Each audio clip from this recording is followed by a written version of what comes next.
ভূত এক্সপ্রেসে সাধারণ মানুষের সাথে ঘটে যাওয়া সত্যি ঘটনাগুলোই বলা হয়। যারা ভূতে বিশ্বাস করেন না তাদের আমরা বিশ্বাস করতে বলবো না, কারণ ভূত আছে কি নেই সেটা যাদের সাথে ঘটনা ঘটেছে তারাই বলবে। তাই ভূত এক্সপ্রেসের ঘটনাগুলোকে বিনোদন হিসেবে নেওয়ার অনুরোধ রইল।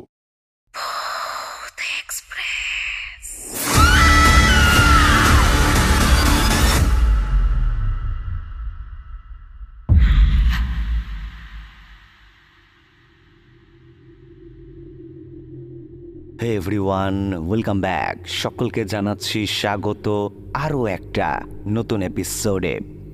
আমি শুভ আছি সাথে, আপনারা শুনছেন ভূত এক্সপ্রেস। আজকের এপিসোডে দুটো ঘটনা আছে। ঘটনা শুরু করার আগে আমি প্রত্যেককে জানিয়ে রাখতে চাই যে তোমরাও যদি কোনো ঘটনা আমার সাথে শেয়ার করতে চাও তাহলে ঘটনাটি লিখে তোমার নাম, তোমার লোকেশন লিখে আমাকে মেল করতে পারো bhuthexpress9@gmail.com এই মেল অ্যাড্রেসে, অথবা তোমরা আমাদের ফেসবুক পেজের ইনবক্সে ডিরেক্ট মেসেজ করে আমাকে ঘটনা পাঠাতে পারো। আমাদের ফেসবুক এবং ইনস্টাগ্রামের লিঙ্ক তোমরা পেয়ে যাবে ভিডিও ডেসক্রিপশানে কিংবা অ্যাবাউটস সেকশানে। চলে যাবো আজকের প্রথম ঘটনায়। ঘটনাটি যেইভাবে লেখা হয়েছে ঠিক সেইভাবেই পড়ে আমি সকলকে শোনাচ্ছি।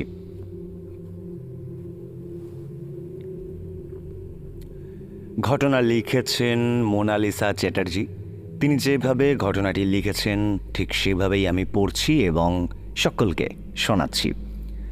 তিনি লিখেছেন, যে ঘটনাটি আমি লিখছি সেগুলো নিজস্ব অভিজ্ঞতা এবং কয়েকজনের কাছে শোনা অভিজ্ঞতা থেকেই আমি লিখছি।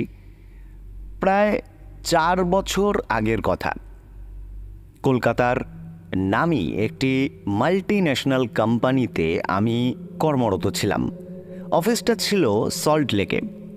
অফিসে ঢুকে অনেক কিছুই আমি শুনতে পেয়েছিলাম, যেমন নির্দিষ্ট একটি বিল্ডিংয়ের একটি ফ্লোর বন্ধ হয়ে পড়ে থাকা, রাতে সেই বিল্ডিংয়ে প্রবেশ একেবারে নিষেধ থাকা, নির্দিষ্ট ট্রেনিং রুম বন্ধ হয়ে পড়ে থাকা।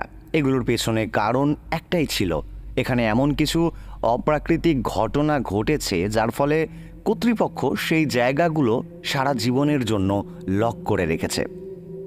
প্রথম ঘটনাটি ঘটে আমারই এক কলিগ বন্ধুর সাথে।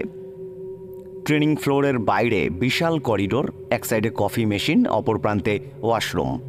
রাতের সময় জায়গাটা প্রায় ফাঁকাই থাকে। কিছুদিন ট্রেনিং রাতের শিফটে পড়েছিল। একটি মেয়ে কফি আনতে বাইরে যায়। হঠাৎ তার চিৎকার শুনে সিকিউরিটি ছুটে যায় এবং সেই মেয়েটিকে, যে মেয়েটি কফি আনতে গিয়েছিল, সেই মেয়েটিকে অসুস্থ অবস্থায় পাওয়া যায়। ট্রেনিং রুমে এই খবরটা যেতেই আমরা সবাই তাকে রুমে নিয়ে আসি। মেয়েটি খুব ভয় পেয়ে বিস্ফারিত চোখে আমাদের দিকে তাকিয়ে থাকে কিছুক্ষণ। একটু স্থির হতে তাকে জিজ্ঞাসা করায় সে জানায় কফির কাপ হাতে সে টেবিলে বসে এবং কফি খেতে শুরু করে। হঠাৎ তার মনে হয় কেউ তার ঠিক পিছনে দাঁড়িয়ে আছে। সে ঘুরে দেখে তার পেছনে কেউ নেই। তারপরে যেটা ঘটে সেটা শুনে আমরা ভয়ে আঁতকে উঠি।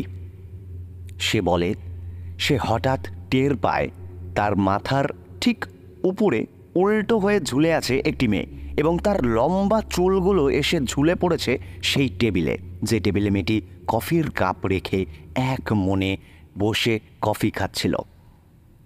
মেয়েটি এই দৃশ্য দেখে চিৎকার করে ওঠে। তারপর সে অসুস্থ হয়ে পড়ে এবং সিকিউরিটি গিয়ে তাকে উদ্ধার করে নিয়ে আসে। মেয়েটি আর তার ট্রেনিং শেষ করেনি। এই ঘটনার পর মেয়েটি অফিস ছেড়ে চলে যায়। এই ঘটনাগুলো ছড়িয়ে পড়তে বেশি সময় লাগে না। এরপর আরও কিছু ঘটনা শোনা যায় আমাদের ওই অফিসে। যারা বিগত 7 বছর কি 8 বছর ধরে কাজ করছে ওখানে, তারাও অনেক কিছু দেখেছে সেই ক্যাম্পাসে। এবার আসি আমার অভিজ্ঞতায়। ওই ঘটনার প্রায় 6-7 মাস পর ট্রেনিং কমপ্লিট করে আমি তখন পার্মানেন্ট এমপ্লয়ি। একদিন ওয়াশরুমে ঢুকেছি। তার আগে বলে রাখি, ওয়াশরুমের ভেতরে 3টে সেপারেট টয়লেট রয়েছে। ওয়াশরুমে ঢুকে দেখলাম পুরোটাই একেবারে ফাঁকা। 2টো টয়লেটে আলো জ্বলছে আর মধ্যিখানে যে টয়লেটটা রয়েছে সেটার আলো জ্বলছে না, সেটা বন্ধ। দরজা 3টেরই খোলা ছিল।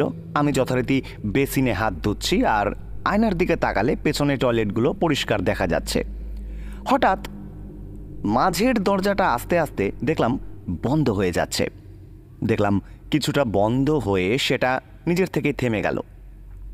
আমি সেখানে কিছুক্ষণ তাকিয়ে রইলাম। ঠিক তখনই হঠাৎ দেখলাম কিছুক্ষণ পর হঠাৎ করে সজোরে সেই দরজাটা বন্ধ হয়ে গেল। মনে হলো যেন কেউ ভেতর থেকে ঠেলে ওটাকে বন্ধ করল। সেই সময় আমার বেশ ভয় লাগতে শুরু করেছিল। দুপুরবেলা এরকম কি হচ্ছে ভাবতে ভাবতেই আমার কানে এলো এক বিকট শব্দ। মনে হলো কেউ নখ দিয়ে ওই দরজায় আঁচড় দিচ্ছে। ওই শব্দে আমার শরীর তখন ঠান্ডা হয়ে যাচ্ছিল ভয়ে। আমি এক ছুটে বেরিয়ে আসি ওয়াশরুম থেকে। করিডোরে দাঁড়িয়ে থাকা একজন কলিগকে ডেকে নিয়ে আমি আবারও ওয়াশরুমে যাই পুরো ব্যাপারটা জানতে। সেখানে গিয়ে দেখি মাঝখানের দরজাটা খোলা, সেখানে আলো জ্বলছে, কিন্তু কোনো আওয়াজ নেই। যে বিকট শব্দটা আমি পেয়েছিলাম সেই সব একেবারে বন্ধ হয়ে গিয়েছিল তখন।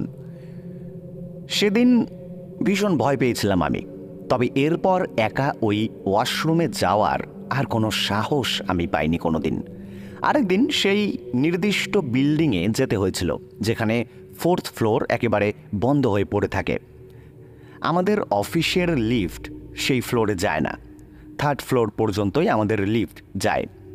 এমনকি সিঁড়ি দিয়েও সেখানে যাওয়ার কোনো উপায় নেই, কারণ সিঁড়ি দিয়ে উঠতে গেলেই সেই ফ্লোরের একটু আগ পর্যন্তই পুরো জায়গাটা ব্লক করা। একদিন সেই বিল্ডিংয়ে কাজ পড়েছিল আমার। ইভিনিং শিফট, 3rd ফ্লোরে রুম এবং অনেকবারই যাতায়াত করেছিলাম সেদিনকে। তবে শেষ ব্রেক টাইমে ঘটল অবাক করা এক ঘটনা।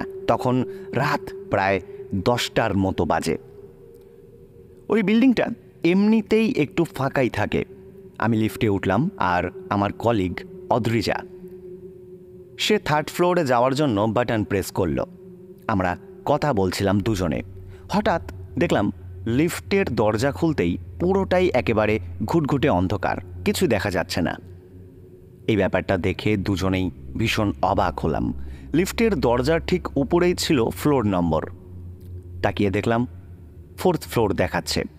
আমরা দুজনেই হতবাক হয়ে একে অপরের দিকে তাকিয়ে আছি। আমাদের দুজনেরই কোনো কথা নেই কারোর মুখে। অদ্রিজা তাড়াতাড়ি করে লিফটের বাটনগুলো প্রেস করতে লাগলো, কিন্তু সেগুলো তখন কোনো কাজ হচ্ছিল না। তখন দুজনেই ভয় ঘামতে শুরু করেছিলাম। এক একটা সেকেন্ড যেন মাথার উপর ভারী হয়ে আসতে লাগলো। কিছুক্ষণ পর হঠাৎ নিজের থেকে লিফটের দরজা বন্ধ হয়ে গেল আর লিফট নিচে নামতে শুরু করলো।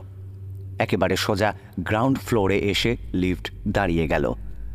লিফট থেকে বেরিয়ে দুজনেই ভয়ে জড়সড় হয়ে দাঁড়িয়ে রইলাম। সেদিনের অভিজ্ঞতা সত্যি ভীষণ অবাক করার ছিল। কিছু ঘটনা আমাদের জীবনে ঘটে যার কোনো ব্যাখ্যা থাকে না। কোনো যুক্তি খুঁজে পেলেও মন যেন মানতে রাজি হয় না। অপ্রাকৃতিক বলেই সেটাকে মনে হয়। অনেকে জেনে থাকবেন কলকাতার অনেক বড় বড় কোম্পানিগুলি ওয়েস্টল্যান্ডের ওপর তৈরি। ঠিক সেরকমই এই আইটি কোম্পানিটিও। এরকমই একটি ওয়েস্টল্যান্ডের ওপর এই কোম্পানিটি তৈরি হয় এবং শোনা যায় এই ক্যাম্পাস তৈরি হওয়ার সময় মাটি খুঁড়তে গিয়ে পাওয়া গিয়েছিল অনেক মানুষের কঙ্কাল। দাদা, এই ছিল ঘটনা। এই ছিল প্রথম ঘটনা। চলে যাব দ্বিতীয় ঘটনায়। ঘটনা লিখেছেন মৌসুমী।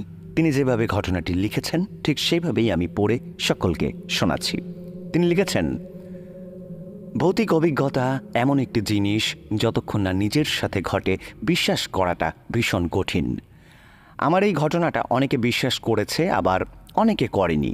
তবে আমার মা মন থেকে মানে ঘটনাটা কতটা সত্যি, কারণ এই ঘটনার কিছুটা অংশে আমার মাও জড়িয়ে আছে। যাই হোক, ভীষণ সহজ করে বোঝানোর চেষ্টা করছি, জানি না কতটা পেরে উঠব। প্রায় বছর চারেক আগের কথা। কিছু অসুবিধার কারণে বাড়ির ছাদের একটি ঘরে রোজ আমায় রান্না করতে হতো। ঘরটাতে যেতে হলে কিছু ছাদ পেরিয়ে তারপর যেতে হয়। অফিস থেকে ফিরতে যেদিন যেদিন রাত হতো ছাদের মধ্যে দিয়ে যেতে বেশ গা ছমছম করত। তবে মানুষ তো অভ্যাসের দাস, তাই কিছুদিন পর থেকে আর ভয় করতো না। এইভাবে দিন কাটতে লাগলো। সব ঠিকঠাকই চলছিল। বেশ কিছুদিন পর থেকে কিছু অনুভব করতে শুরু করলাম।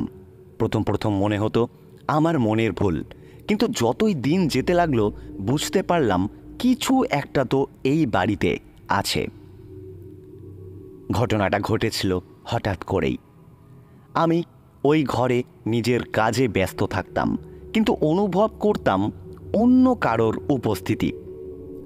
মনে হতো কেউ আমার আশেপাশে ঘোরাঘুরি করছে প্রত্যেকটা সময়, প্রতিটা মুহূর্তে। পেছন ফিরে তাকালেই মনে হতো কেউ যেন হঠাৎ করে আমার পাশ থেকে সরে গেল। সবজি কাটতে কাটতে আর চোখে দেখতাম মনে হতো দরজার পাশে কেউ দাঁড়িয়ে আমাকে কন্টিনিউয়াসলি লক্ষ্য করে যাচ্ছে। প্রথম দিকে ভীষণ ভয় পেতাম। অনেকদিন এমনও হয়েছে রান্না অর্ধেক করে আমি ভয়ে ছুটে নিচে পালিয়ে এসেছি। হাজব্যান্ড বাড়ি ফেরার পর ওকে সব কথা আমি বলতাম। ওকে সাথে নিয়ে গিয়েও বাকি রান্নাটা আমি বেশ কয়েকদিন শেষ করেছি, কারণ আমার একা সেখানে রান্না করতে ভীষণ ভয় লাগতো। তাই আমি ওকে সাথে নিয়ে গিয়ে রান্না করতাম। একদিন সব ঘটনা আমি আমার হাজব্যান্ডকে জানালাম, কিন্তু সে হেসে এসব আমার মনের ভুল বলে একেবারে কাটিয়ে দিল। আমি নিজেকে সেটাই বোঝাতে শুরু করলাম। তারপর থেকে আমি নিজেকে বোঝাতাম হয়তো এসব আমার মনেরই ভুল। দুদিন একদিন বেশ ভালোই চলল, যাতে অন্যদিকে মন না যায় তাই জোরে জোরে গান চালিয়ে আমি কাজ করতাম। কিন্তু কোনো কিছু যদি ঘটার থাকে তাহলে তা আটকানোর ক্ষমতা এই রহস্যময় পৃথিবীতে কারোরই নেই। যা যা আগে ঘটেছিল সেসবই পুনরায় আবারও ঘটা শুরু হলো। একদিন মনে হলো কেউ আমার ঠিক পেছনে দাঁড়িয়ে আমাকে দেখছে, আমি কি করছি সে আমাকে পর্যবেক্ষণ করছে। আমার মনে হয়েছিল যেন কোনো ছায়া প্রতিটা মুহূর্ত আমার ওপর নজর রেখে চলেছে। যতই দিন যেতে লাগলো বুঝতে পারলাম সে আমার রোজের সঙ্গী হয়ে উঠেছে। কেন জানি না মনে হতে লাগলো যেই হোক না কেন সে আমার কোনো ক্ষতি চায় না। ক্ষতি যদি চাইতো তাহলে অনেকদিন আগেই সে আমার ক্ষতি করতে পারত। একদিন মনে মনে ঠিক করে ফেললাম, মনে একটু সাহস এনে এটা ভাবলাম যে আজ আমি সেই অদৃশ্য শক্তির সাথে কথা বলবো। এরপর চা খাওয়ার পর কাপটা ধুতে গেছিলাম। হঠাৎ মনে হলো কেউ পাশ দিয়ে চলে গেল। আমি সাহস করে তাকে জিজ্ঞাসা করলাম যে তুমি কে, কি চাও আমার থেকে? কিন্তু আমার কথার আমি কোনো উত্তর পেলাম না। এইভাবে কিছুদিন কেটে যায়। আমিও কোনো উত্তর না পেয়ে একা একাই কথা বলা চালিয়ে যাই। আমি তাকে এটাও বলতাম যে তুমি যেই হও না কেন আমি তোমার কোনো ক্ষতি করতে চাই না, তুমিও আমার কোনো ক্ষতি করো না। মনে হতো দূরে দাঁড়িয়ে সে সব কথা আমার শুনছে। আমি অনুভব করতে পারতাম একটা অদ্ভুত ফিলিংস আমার হতো। আমি বুঝতে পারতাম কেউ আমাকে দেখছে, কেউ আমার পাশে আছে, আমার ঘরে কেউ আছে, কিন্তু আমি কাউকে দেখতে পেতাম না। আমি এটাও বলতাম যে তুমি থাকলে আমার কোনো অসুবিধা নেই, কিন্তু আমাদের তুমি কোনো ক্ষতি করো না, আমি তোমার কোনো ক্ষতি চাই না। আমি যখনই কোনো প্রশ্ন করতাম এর বিপরীতে আমি কোনো উত্তর পেতাম না। আমার বাবা তখন বেঁচে ছিলেন। বাবা মাকে গিয়ে সব কথা আমি বললাম। আমার মা বলল যে তোর খুব সাহস হয়েছে তাই না, তুই কথাও বলছিস, কি দরকার এসব করার? বাবা খুব একটা গুরুত্ব না দিয়ে বলল যে তুই কোনো ক্ষতি করিসনি যখন, তাহলে তোর কিসের ভয়? একদিন অনেক রাত হয়ে গেল রান্না করতে যেতে। সে একই ঘটনা আবারও ঘটল আমার সাথে। আমি কারো একটা উপস্থিতি বুঝতে পেরে হঠাৎ করেই বলে ফেললাম যে তুমি কোনো কথার উত্তর দাও না, আমি বুঝতে পারছি না সত্যি কি গো এখানে আছে নাকি নেই। অনেকেই আছে যারা আমার এই ঘটনার কথা বললে হাসাহাসি করে। যদি কেউ সত্যি এখানে থেকে থাকো তাহলে তোমার উপস্থিতির প্রমাণ নামায় দাও। এ কথা বলে আমি নিজের কাজে ব্যস্ত হয়ে যাই। এবার যা ঘটে তা যথেষ্ট ছিল এটা বোঝার জন্য যে কেউ মানুক বা না মানুক আমি একেবারে ঠিক ছিলাম। এই বাড়িতে কেউ নিশ্চয়ই আছে। আমরা সবাই জানি যে মিক্সার আমাদের রান্নাঘরের খুবই উপযোগী একটা জিনিস। মশলা বাটতে রোজই কাজে লাগে। সবার মতো আমারও এটা নিত্যসঙ্গী। রোজের মতো সেদিন রাতেও মশলা বাটার পর মিক্সারের বাটিটা ভালো করে ধুয়ে আমি টেবিলের ওপর উল্টে রেখে দিয়েছিলাম, আর বাটিটার ওপর তার ঢাকনাটাও আমি হেলান দিয়ে রেখে গিয়েছিলাম। সব কাজ সেরে দরজা বন্ধ করে নিজের ঘরে চলে গেছিলাম আমি। মনে আছে তার পরের দিন ছিল রবিবার। আমার মা আর বাবাকে আমার বাড়িতে দুপুরে আমি খেতে বলেছিলাম। হাজব্যান্ড বাজার করে আনলো সকাল সকাল। আমিও রান্না তোড়জোড় করে শুরু করে দিলাম। রবিবার বলে কথা, ভালো মন্দ পদ না হলে কি আর চলে? তার উপর মা বাবা খাবে বলে কথা। ওটাই আমার বাড়িতে বাবার শেষ খাওয়া ছিল। তার বছর খানেক পরেই আমার বাবা হঠাৎ করেই মারা যায়। যদিও এই ঘটনার সাথে তার কোনো যোগাযোগ নেই, কিন্তু এই ঘটনার কয়েক মাস পরেই আমার বাবা মারা গিয়েছিলেন। তো যাই হোক, মূল ঘটনায় ফিরে আসি। রান্না জোগাড় করতে গিয়ে মশলা বাটার বাটিটা নিতে যাব, হঠাৎ দেখলাম মিক্সারের কাপ বা বাটিটা আছে, কিন্তু তার যে ঢাকনাটা, সেই ঢাকনাটা ওখানে নেই। এদিকে ওই ঢাকনাটা আমি ওখানে হেলান দিয়ে রেখে গিয়েছিলাম। আমি পড়েছিলাম ভীষণ বিপদে। মশলা না বাটতে পারলে রান্না মনের মতো হবে না। আমার খুব রাগ হয় দরকারি জিনিস ঠিক সময় না পেলে। রান্না ছেড়ে ঢাকনা খোঁজা শুরু করলাম আমি। টেবিলের সব জিনিসপত্র সরিয়ে দেখলাম, পুরো রান্নাঘরও আমি খুঁজে দেখলাম, কিন্তু ঢাকনাটা কোথাও খুঁজে পেলাম না। হাজব্যান্ডকে ডাকলাম, সে এসেও খোঁজাখুঁজি করলো। এমনকি ডাস্টবিনটাকেও ছাদে উল্টে খোঁজা হলো, কিন্তু ঢাকনাটাকে কোথাও পেলাম না। খুব বিরক্ত লাগছিল সেই সময়। এদিকে বেলাও বাড়ছে, সবাই খাবে, তাই ঠিক করলাম মাকে বলবো, মা যেন নিজের মিক্সারের কাপ আর ঢাকনাটা নিয়ে তাড়াতাড়ি চলে আসে। আমার বাড়ি থেকে আমার বাপের বাড়ির দূরত্ব 10 মিনিটের মতো হবে। এরপর আমি আমার মাকে বললাম যে তুমি তোমার ঘর থেকে মিক্সারের বাটি আর ঢাকনাটা নিয়ে এসো।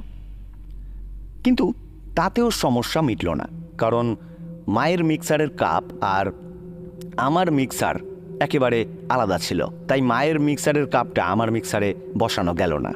আর এটাই তো স্বাভাবিক, তাই না? একটার জিনিস অন্যটায় কি করে সেট হবে?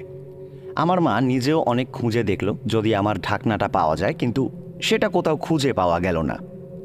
কি যে অসুবিধা ভোগ করছিলাম তা হয়তো তোমরা অনেকেই বুঝতে পারবে। শেষমেশ কি আর করা যাবে, মশলা ছাঁচার বাটিতে কোনো রকমে কাজ চালালাম। অনেক দেরি হয়ে গেল সব মিটতে মিটতে। এরপর সেই টেবিলেই সবাই খেতে বসলাম।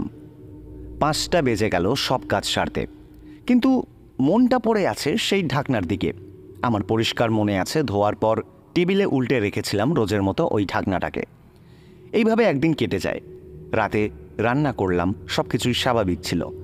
2 দিন পরে রোজের মতো রান্না করতে গেছি, হঠাৎ চোখ পড়ল টেবিলের ওপরে। দেখলাম ঠিক যেমন করে সেদিন বাটিটা ধুয়ে আমি ঢাকনাটাকে উল্টো করে তার গায়ে হেলান দিয়ে রেখে গিয়েছিলাম, ঠিক সেইভাবেই ঢাকনাটা রাখা। যেটা 3 জনে মিলেও সেদিন খুঁজে পাইনি, সেটা নিজের জায়গাতে সুন্দর করে রাখা ছিল। একটু সামলে আমি মাকে ফোন করলাম, সব বললাম। মা আমার কথা শুনে ভীষণ চমকে গিয়েছিল সেদিন। হাজব্যান্ড বাড়ি ফিরতে ওকেও আমি দেখালাম আর সব ঘটনা বললাম। ও নিজের চোখে যখন দেখেছিল যে ঢাকনাটা ওখানেই পড়ে আছে, তখন ও ভীষণ অবাক হয়েছিল। একদিন বিশ্বাস না করলেও সেদিন আমার হাজব্যান্ড চুপচাপ ছিল। আর সেদিন রাতে কিছুতেই রান্না করা হয়ে ওঠেনি, বাইরে থেকেই খাবার কিনে আনা হয়েছিল। এই ঘটনার পর কয়েকদিন আমি ভীষণ শান্ত হয়ে গিয়েছিলাম। বারবার এই একই ঘটনার কথা আমি ভাবছিলাম। আমি বুঝতে পেরেছিলাম সে যেই হোক না কেন, তার উপস্থিতি আমাকে সে জানান দিয়েছিল। আমার সব প্রশ্নের উত্তরও দিয়েছিল সে। তারপরও বেশ অনেক দিন আমি ওই রান্নাঘরে রান্না করি। অনেক কিছু অনুভব করলেও ভয়টা যেন কেমন কেটে গিয়েছিল। আমাদের সবার জীবনেই এমন অনেক প্রশ্ন আছে যার কোনো উত্তর হয় না, যুক্তিতর্ক দিয়েও সব বোঝানো যায় না। তাই কিছু জিনিস অনুভবে মনে রাখাটাই বেটার। ওই ঘটনা আজও মনে পড়লে নিজেরই ভীষণ অবাক লাগে। এই ছিল দাদা ঘটনা। এই ছিল আজকের এপিসোডের 2টো ঘটনা। কেমন লাগলো আজকের এপিসোড কমেন্ট করে সবাই জানিও। সবাই ভালো থেকো। আজকের মতো শুভরাত্রি।